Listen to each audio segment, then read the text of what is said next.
Beshi, saan ang lakad mo? Ba't bihis na nagpapaganda Huwag ka? ka magulo dyan. May date ako. Date? Sama ko. Ba't ka naman sasama, Aber? May date bang panggulo?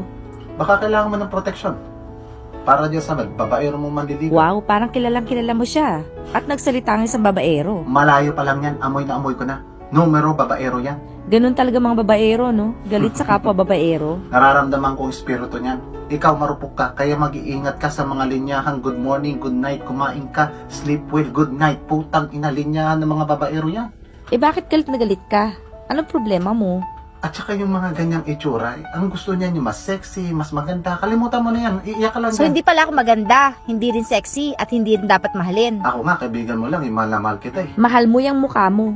Kontrabida ka talaga. Dito ka na lang, umuulan at kumukulog sa labas, dito ka na lang. At ano naman ang gusto mong gawin ko dito?